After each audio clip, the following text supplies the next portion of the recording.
સ્વાગત છે YouTube channel mission government એક્ઝામમાં.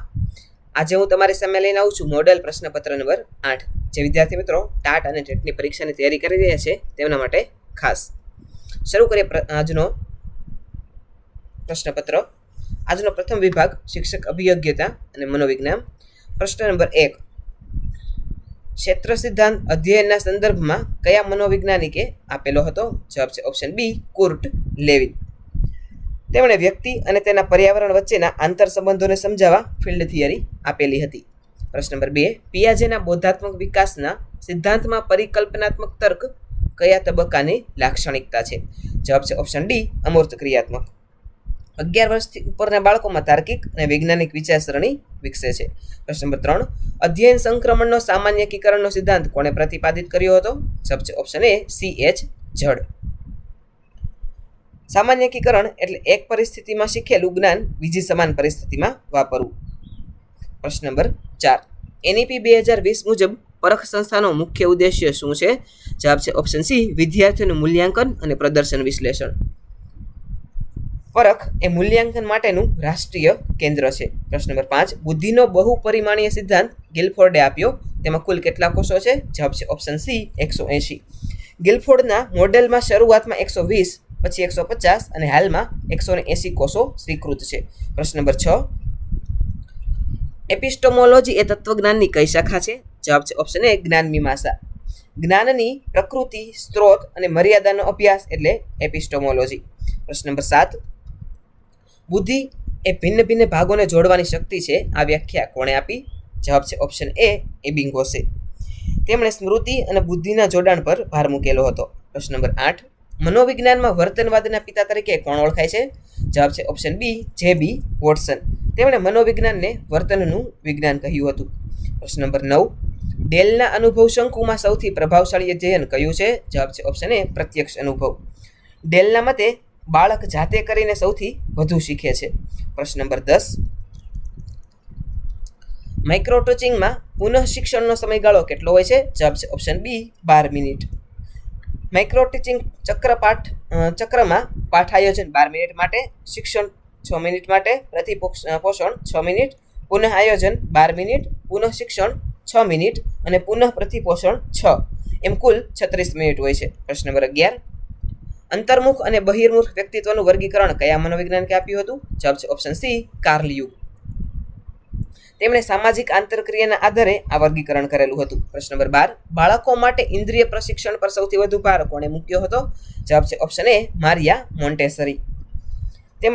મારિયા મોન્ટેસરીએ કહેલું હતું કે તેમણે જ્ઞાનેન્દ્રિયોના કેળવણી દ્વારા શિક્ષણ પર ભાર મૂકેલો હતો. પ્રશ્ન નંબર 13. અધ્યયન વક્રમાં પ્રગતિ અટકી જાય તે સ્થિતિને શું કહે છે? જવાબ છે ઓપ્શન સી, પઠાર. જ્યારે શીખવાની ગતિ શૂન્ય થઈ જાય અને આલેખ સીધો બને ત્યારે તેને પઠાર કહે છે. પ્રશ્ન નંબર 14. સામાજિક સાંસ્કૃતિક વિકાસનો સિદ્ધાંત કોણે આપ્યો? જવાબ છે ઓપ્શન બી, લેવ વાઇગોત્સ્કી. તેમણે ઝોન ઓફ પ્રોક્સિમલ ડેવલપમેન્ટનો ખ્યાલ આપેલો છે. પ્રશ્ન નંબર 15. સ્કિનર બોક્સનો પ્રયોગ કયા પક્ષી કે પ્રાણી પર કરવામાં આવ્યો હતો? જવાબ છે ઓપ્શન સી, કબૂતર અને ઉંદર. કારક અભિસંધાન માટે સ્કિનરે આ પ્રયોગો કરેલા હતા. પ્રશ્ન નંબર 16. દિવા સ્વપ્ન પુસ્તક દ્વારા કયા મહાન કેળવણીકારે શિક્ષણમાં વાર્તા અને રમતગમત દ્વારા શિક્ષણ આપવાના નૂતન પ્રયોગ રજૂ કર્યા? જવાબ છે ઓપ્શન બી, ગીજુભાઈ બધેકા. તેઓ બાળકોના બેલી અને મૂછાળીમાં તરીકે જાણીતા છે અને તેઓ એક કેળવણીકાર પણ છે. પ્રશ્ન નંબર 17. કસોટીની વસ્તુલક્ષિતા એટલે શું? જવાબ છે ઓપ્શન બી, મૂલ્યાંકનકાર બદલાય તો પણ પરિણામ ન બદલાય.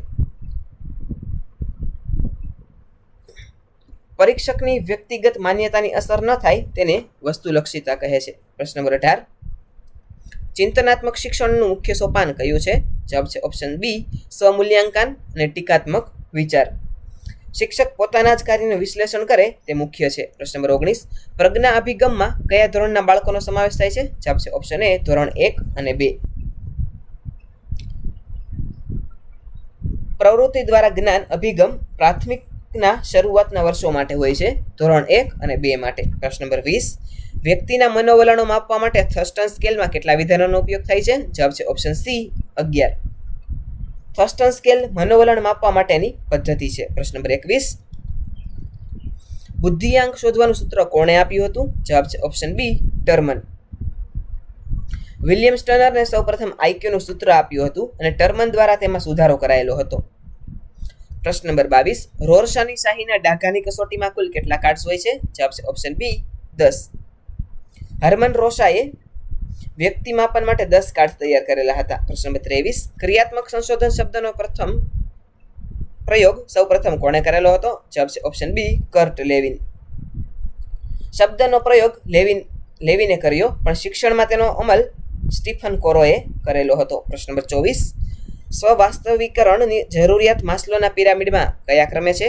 જવાબ છે ઓપ્શન સી સર્વોચ્ચ. જરૂરિયાતોના શ્રેણીક્રમમાં સૌથી ઉપરની કક્ષા સ્વવાસ્તવિકરણ છે. પ્રશ્ન નંબર 25, પ્રોજેક્ટ પદ્ધતિનો પાયો કયા દર્શનશાસ્ત્રમાં રહેલો છે? જવાબ છે ઓપ્શન સી વ્યવહારવાદ. જ્હોન ડ્યુઈના શિષ્ય કિલપેટ્રિકે પ્રોજેક્ટ પદ્ધતિ આપી જે વ્યવહારવાદ પર આધારિત છે. પ્રશ્ન નંબર 26, ગાર્ગલિટ પદ્ધતિ કયા વિષયના શિક્ષણ પર ભાર મૂકે છે? જવાબ છે ઓપ્શન એ ભાષા શિક્ષણ. ગૂગલ સર્ચ કે અન્ય સંદર્ભોમાં આ પદ્ધતિ ભાષાકીય કૌશલ્ય સાથે જોડાયેલી છે. પ્રશ્ન નંબર 27, ભારતમાં રાષ્ટ્રીય શિક્ષણ પંચ 1964 થી લઈ 66ના અધ્યક્ષ કોણ હતા? જવાબ છે ઓપ્શન બી DS કોઠારી. 1964 થી 66નું પંચ કોઠારી કમિશન તરીકે પ્રખ્યાત છે. પ્રશ્ન નંબર 28, ઓળખની કટોકટી શબ્દ કયા મનોવિજ્ઞાન સાથે જોડાયેલ છે? જવાબ છે ઓપ્શન એ એરિક એરિક્સન. તેમણે જીવન વિકાસના 8 તબક્કા આપેલા હતા, જેમાં કિશોરાવસ્થામાં ઓળખની કટોકટી જોવા મળે છે. પ્રશ્ન નંબર 29, શિક્ષણમાં મૂલ્યવર્ધન માટે કઈ પ્રવૃત્તિ સૌથી શ્રેષ્ઠ છે? જવાબ છે ઓપ્શન સી સામુદાયિક સેવા અને સદવિચાર. મૂલ્યો હંમેશા આચરણ દ્વારા શીખવાય છે. પ્રશ્ન નંબર 30, ટીચિંગ મશીનનો સૌપ્રથમ ખ્યાલ કોણે આપેલો હતો? જવાબ છે ઓપ્શન એ સિડની પ્રેસી. અભિક્રમિત અધ્યયનના પ્રણેતા પહેલા પ્રેસીએ મશીનનો ખ્યાલ આપેલો હતો. પ્રશ્ન નંબર 31, આત્મનિરીક્ષણ પદ્ધતિને બીજા કયા નામે ઓળખવામાં આવે છે? જવાબ છે ઓપ્શન એ અંતઃનિરીક્ષણ. પોતાની અંદર જોવાની પ્રક્રિયા એટલે અંતઃનિરીક્ષણ. પ્રશ્ન નંબર 32, જીન પિયાજે કયા દેશના વતની હતા? જવાબ છે ઓપ્શન સી સ્વિટ્ઝરલેન્ડ. પિયાજે સ્વિસ મનોવૈજ્ઞાનિક હતા. પ્રશ્ન નંબર 33, બાળક એક જીવંત પુસ્તક છે, આ વિધાન કોણે આપ્યું? જવાબ છે ઓપ્શન એ રૂસો. તેમણે નકારાત્મક શિક્ષણ અને બાળક કેન્દ્રિત શિક્ષણની હિમાયત કરેલી હતી. પ્રશ્ન નંબર 34, NEP 2020 મુજબ પ્રાથમિક શિક્ષણનું માધ્યમ કેવું હોવું જોઈએ? જવાબ છે ઓપ્શન સી માતૃભાષા અથવા તો સ્થાનિક ભાષામાં. નેશનલ એજ્યુકેશન પોલિસી 2020 મુજબ ધોરણ 5 સુધી ફરજિયાત માતૃભાષામાં શિક્ષણ હોવું જોઈએ. પ્રશ્ન નંબર 35, ગૂઢ ચિંતન પદ્ધતિના સ્થાપક કોણ ગણાય છે? જવાબ છે ઓપ્શન એ વિલિયમ વુડ. મનોવિજ્ઞાનની પ્રથમ પ્રયોગશાળા સ્થાપનાર વુડ આ પદ્ધતિના હિમાયતી હતા. હવે જોઈએ વિભાગ બી ગુજરાતી ભાષા અને સાહિત્ય. પ્રશ્ન નંબર 36, સવ્યસાચી શબ્દ કોના માટે વપરાય છે? જવાબ છે ઓપ્શન બી અર્જુન. જે બંને હાથે બાણ ચલાવી શકે તેને સવ્યસાચી કહે છે. પ્રશ્ન નંબર 37, કૃષ્ણાયન નવલકથાના લેખિકા કોણ છે? જવાબ છે ઓપ્શન બી કાજલ ઓઝા વૈદ્ય. શ્રી કૃષ્ણના જીવન પરની આ ખૂબ જ લોકપ્રિય નવલકથા છે. પ્રશ્ન નંબર 38, પૃથ્વી છંદનું બંધારણ કયું છે? જવાબ છે ઓપ્શન એ જસ જ સયલગા. પૃથ્વી છંદના 17 અક્ષર હોય છે. પ્રશ્ન નંબર 39, અર્વાચીન ગુજરાતી સાહિત્યના આદ્ય પ્રવર્તક તરીકે કોણ ઓળખાય છે? જવાબ છે ઓપ્શન એ નર્મદ. ગુજરાતી ગદ્ય અને અર્વાચીન સાહિત્યના પ્રણેતા છે તેઓ. પ્રશ્ન નંબર 40, અભિજ્ઞાન શાકુંતલમનો ગુજરાતી અનુવાદ કોણે કરેલો હતો? જવાબ છે ઓપ્શન એ કવિ નન્હાલાલ. વિદ્યાર્થી મિત્રો માફ કરશો, આનો જવાબ આવશે ઓપ્શન બી ઉમાશંકર જોશી. કાલિદાસના આ નાટકનો સુંદર અનુવાદ તેણે કરેલો હતો.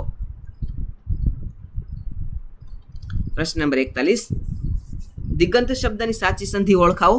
જવાબ છે ઓપ્શન એ દિક પ્લસ અંત અંતઃ.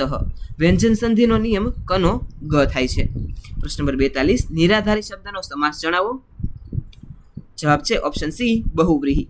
પ્રશ્ન નંબર 43,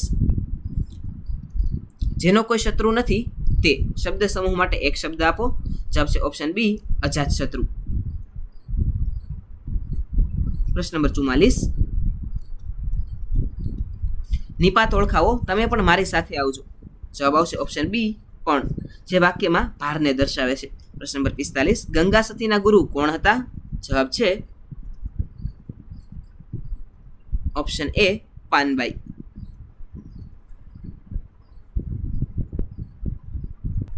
વિદ્યાર્થી મિત્રો, પ્રશ્ન નંબર 45માં એક ટાઈપિંગ મિસ્ટેક રહી ગયેલી છે. ગંગા સતીના ગુરુ તે ભીમ સાહેબ હતા, પાનબાઈ નહીં. જવાબ આવશે ઓપ્શન સી. પ્રશ્ન નંબર 46 લીલુડી ધરતી નવલકથાના લેખક કોણ છે? જવાબ છે ઓપ્શન એ ચુનીલાલ મડિયા. સૌરાષ્ટ્રના જ્ઞામજીવનની આ ઉત્તમ નવલકથા છે. પ્રશ્ન નંબર 47 સુના ઘરનો સજ્જાદનવિશ આત્મકથાના લેખક કોણ છે? જવાબ છે ઓપ્શન એ કિશનસિંહ ચાવડા. તેમનું ઉપનામ જીપ્સી છે. પ્રશ્ન નંબર 48 શર્વરી શબ્દનો પર્યાયવાચી શબ્દ આપો. જવાબ છે ઓપ્શન એ રાત્રિ. શર્વરી એટલે રાત. પ્રશ્ન નંબર 49 અલ્પપ્રાણ વ્યંજન નીચેનામાંથી કયો છે? જવાબ છે ઓપ્શન એ ક. ક અને ગ અલ્પપ્રાણ છે, જ્યારે ખ અને ઘ મહાપ્રાણ છે. પ્રશ્ન નંબર 50 ગુજરાતી સાહિત્ય પરિષદનું મુખપત્ર કયું છે? જવાબ છે ઓપ્શન બી પરબ. ગુજરાતી સાહિત્ય પરિષદનું મુખપત્ર છે. પ્રશ્ન નંબર 51 કવિતા એ આત્માની અમૃત કલા છે, આ વિધાન કોનું છે? જવાબ છે ઓપ્શન બી આનંદ શંકર ધ્રુવ.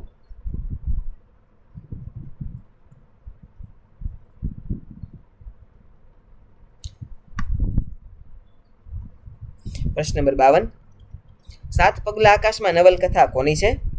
જવાબ છે ઓપ્શન એ કુંદનિકા કાપડિયા. નારી ચેતનાની આ ખૂબ જ જાણીતી કૃતિ છે. પ્રશ્ન નંબર 53 રૂપક અલંકારનું ઉદાહરણ ઓળખાવો. જવાબ છે ઓપ્શન બી બપોર એક શિકારી કૂતરો છે. ઉપમેય અને ઉપમાન એકરૂપ બતાવ્યા છે. પ્રશ્ન નંબર 54 ગીજુભાઈ બધેકાનું ઉપનામ કયું છે? જવાબ છે ઓપ્શન એ મૂછાળીમાં. ગીજુભાઈ બાળકો પ્રત્યેના માતૃવત પ્રેમ માટે આ નામ આપવામાં આવેલું છે. પ્રશ્ન નંબર 55 ગુજરાતી ભાષાનો સૌપ્રથમ શબ્દકોશ કયો છે? જવાબ છે ઓપ્શન બી નર્મકોશ. કવિ નર્મદ દ્વારા તૈયાર કરવામાં આવેલો પ્રથમ શબ્દકોશ છે. પ્રશ્ન નંબર 56 વિભાગ સી એન્ટોનિમ ઓફ એડવર્સિટી. તો એડવર્સિટીનું એન્ટોનિમ થશે ઓપ્શન સી પ્રોસ્પેરિટી. પ્રશ્ન નંબર એડવર્બિસિટી એટલે ગરીબી અથવા તો મુશ્કેલી, તેનો વિરોધી થશે સમૃદ્ધિ. પ્રશ્ન નંબર 57 આઈ વોઝ સરપ્રાઇઝડ ખાલી જગ્યા હિઝ બિહેવિયર. જવાબ આવશે ઓપ્શન એ એટ. સરપ્રાઇઝ પછી હંમેશા એટ પ્રેપોઝિશન આવે છે. પ્રશ્ન number 58 choose the correctly spell word. જવાબ આવશે ઓપ્શન બી ઓકેશન. પ્રશ્ન number 59 the train head left ખાલી જગ્યા આઈ રીચ ધ સ્ટેશન. જવાબ આવશે ઓપ્શન બી બિફોર. ભૂતકાળની બે ઘટનામાં પાસ્ટ પરફેક્ટ સાથે બિફોર વપરાય છે. પ્રશ્ન number 60 a person who hats woman is called. જવાબ આવશે ઓપ્શન બી મિસોજિનિસ્ટ. સ્ત્રીઓ પ્રત્યે નફરત કરનારને મિસોજિનિસ્ટ કહે છે. પ્રશ્ન number 61 change into passive voice. The mason is building the wall. જવાબ આવશે option B the wall is being built by the mason. પ્રશ્ન number 62 he is cunning as ખાલી જગ્યા. જવાબ આવશે ઓપ્શન બી ફોક્સ. ફોક્સ એટલે શિયાળ. એનો મિનિંગ એવો કે શિયાળ જેવો લુચ્ચો છે. પ્રશ્ન number 63 give the plural of hypothesis. જવાબ આવશે ઓપ્શન બી હિપોથેસિસ. એનું પ્લુરલ થશે. પ્રશ્ન નંબર 64 ઇફ આઈ ખાલી જગ્યા you I would not accept these offer. જવાબ આવશે ઓપ્શન સી વર.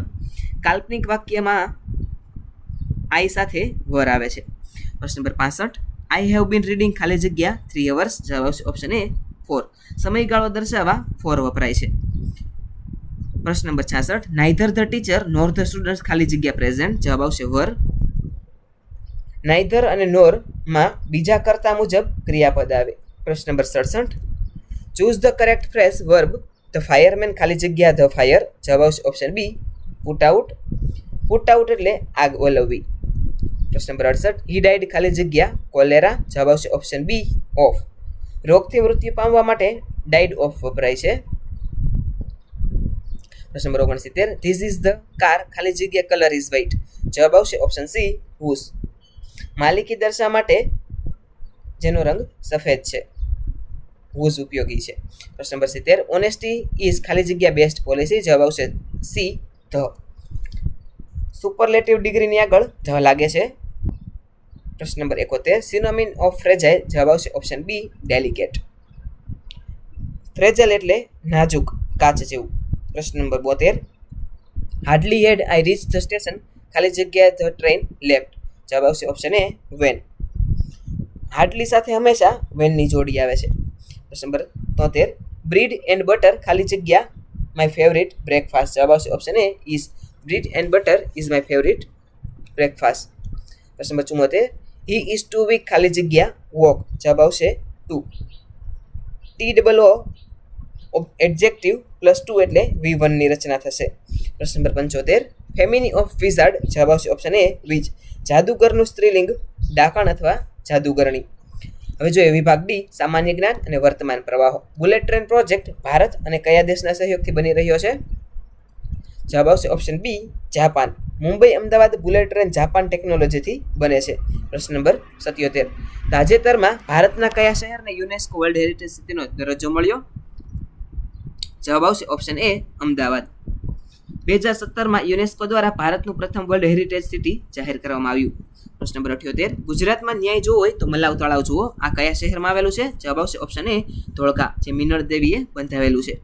પ્રશ્ન નંબર 79 ભારતીય બંધારણની કઈ કલમ નાણાં પંચની રચના સાથે સંબંધ ધરાવે છે જવાબ આવશે ઓપ્શન બી કલમ 280. નાણાં પંચની નિમણૂક રાષ્ટ્રપતિ દ્વારા દર 5 વર્ષે કરવામાં આવે છે. પ્રશ્ન નંબર 80 પૃથ્વીના વાતાવરણમાં નાઇટ્રોજનનું પ્રમાણ કેટલા ટકા છે જવાબ આવશે ઓપ્શન સી 78%. નાઇટ્રોજન સૌથી વધુ પ્રમાણમાં હોય છે. પ્રશ્ન નંબર 81 સત્યમેવ જયતે સૂત્ર કયા ઉપનિષદમાંથી લેવામાં આવ્યો છે જવાબ છે ઓપ્શન એ મુંડક ઉપનિષદ. ભારતનું રાષ્ટ્રીય મુદ્રાલેખ આ ઉપનિષદમાંથી લેવામાં આવેલું છે. પ્રશ્ન નંબર 82 મગફળીના ઉત્પાદનમાં ગુજરાતનો ભારતમાં કયો ક્રમ છે જવાબ છે ઓપ્શન એ પ્રથમ. મગફળી ઉત્પાદનમાં ગુજરાત દેશમાં મોખરે છે. પ્રશ્ન નંબર 83 ઇન્ટરનેશનલ સોલર એલાયન્સનું મુખ્ય મથક ક્યાં આવેલું છે જવાબ છે ઓપ્શન એ ગુરુગ્રામ. આ એકમાત્ર આંતરરાષ્ટ્રીય સંસ્થા છે જેનું વડું મથક ભારતમાં છે. પ્રશ્ન નંબર 84 ગુજરાતમાં ડાયનાસોર મ્યુઝિયમ અને પાર્ક કયા સ્થળે છે જવાબ છે ઓપ્શન એ રૈયાલી. મહીસાગર જિલ્લાના રૈયાલીમાં ડાયનાસોરના અવશેષો મળી આવેલા છે. પ્રશ્ન નંબર 85 ભારત રત્ન મેળવનાર પ્રથમ સંગીતકાર કોણ હતા જવાબ છે ઓપ્શન બી MS સુબ્બુલક્ષ્મી. 1998માં તેમને આ સન્માન મળેલું હતું. પ્રશ્ન નંબર 86 વિટામિન B12નું રાસાયણિક નામ શું છે જવાબ છે ઓપ્શન એ સાયનોકોબાલામિન. વિટામિન B12માં કોબાલ્ટ ધાતુ હોય છે. પ્રશ્ન નંબર 87 સ્ટેચ્યુ ઓફ યુનિટીની ઊંચાઈ કેટલી છે જવાબ છે ઓપ્શન બી 182 મીટર. સરદાર પટેલની વિશ્વની સૌથી જે ઊંચી પ્રતિમા છે. પ્રશ્ન નંબર 88 ભારતનું મોટું ખારા પાણીનું સરોવર કયું છે જવાબ છે ઓપ્શન બી ચિલ્કા સરોવર. રાજસ્થાનમાં આવેલું સાંભર ભારતનું સૌથી મોટું ખારા પાણીનું સરોવર છે. ચિલ્કા લઘુન સરોવર છે. જવાબ આવશે ઓપ્શન બી ચિલ્કા સરોવર. પ્રશ્ન નંબર 89 કમ્પ્યુટરમાં URL નું પૂરું નામ શું છે જવાબ છે ઓપ્શન એ uniform resource locator. Web address ઓળખવા માટે URL વપરાય છે. પ્રશ્ન નંબર 90 ગુજરાતમાં કાળા ડુંગર કયા જિલ્લામાં આવેલો છે જવાબ છે ઓપ્શન એ કચ્છ. કચ્છનો સૌથી ઊંચો ડુંગર કાળો ડુંગર છે. પ્રશ્ન નંબર 91 ઓલિમ્પિક 2024 કયા શહેરમાં યોજાયેલું હતું જવાબ છે ઓપ્શન એ પેરિસ. 2024ના ઓલિમ્પિક ફ્રાન્સની રાજધાની પેરિસમાં યોજાયું હતું. પ્રશ્ન નંબર 92 વિશ્વ પર્યાવરણ દિવસ ક્યારે ઉજવવામાં આવે છે જવાબ છે ઓપ્શન એ 5 જૂનના રોજ. પ્રશ્ન નંબર 93 નીતિ આયોગના અધ્યક્ષ કોણ હોય છે જવાબ છે ઓપ્શન બી વડાપ્રધાન. નીતિ આયોગના હોદ્દાની રૂએ અધ્યક્ષ PM હોય છે. પ્રશ્ન નંબર 94 ગૂગલના CEO કોણ છે જવાબ છે ઓપ્શન એ સુંદર પિચાઈ. ભારતીય મૂળના સુંદર પિચાઈ ગૂગલના CEO છે. પ્રશ્ન નંબર 95 ગુજરાતમાં Vikram Sarabhai space application centre ક્યાં છે જવાબ છે ઓપ્શન એ અમદાવાદ. ઇસરોનું મહત્વનું કેન્દ્ર SAC અમદાવાદમાં છે. પ્રશ્ન નંબર 96 કઈ ધાતુ સામાન્ય તાપમાને પ્રવાહી સ્વરૂપે હોય છે જવાબ છે ઓપ્શન એ પારો. મર્ક્યુરી એ પ્રવાહી ધાતુ છે. પ્રશ્ન નંબર 97 ઇન્સ્યુલિનની ઉણપથી કયો રોગ થાય છે જવાબ છે ઓપ્શન એ ડાયાબિટીસ. સ્વાદુપિંડમાંથી ઇન્સ્યુલિન ન બને તો લોહીમાં શર્કરા વધે છે, સાકરનું પ્રમાણ વધે છે. પ્રશ્ન નંબર 98 ભારતનું સર્વોચ્ચ નાગરિક સન્માન કયું છે જવાબ છે ઓપ્શન એ ભારત રત્ન, જેની શરૂઆત 1954થી થઈ હતી. પ્રશ્ન નંબર 99 બાણભટ્ટ માફ કરજો હર્ષચરિત પુસ્તકના લેખક કોણ છે જવાબ છે ઓપ્શન એ બાણભટ્ટ. હર્ષવર્ધનના દરબારી કવિ બાણભટ્ટે હર્ષચરિત લખેલું હતું. પ્રશ્ન નંબર 100. ચંદ્રયાન 3ના લેન્ડરનું નામ શું રાખવામાં આવ્યું હતું? જવાબ છે ઓપ્શન બી વિક્રમ. ડોક્ટર વિક્રમ સારાભાઈના માનમાં લેન્ડરનું નામ વિક્રમ અને રોવરનું નામ પ્રજ્ઞાન નાખેલું હતું. વિદ્યાર્થી મિત્રો, આજનો વિડીયો આપને કેવો લાગ્યો છે એ નીચે કોમેન્ટ સેક્શનમાં અવશ્ય જણાવજો. આવા જ એક નવા મોડેલ પેપર સાથે આવતીકાલે ફરીથી મળીશું. Thanks for watching.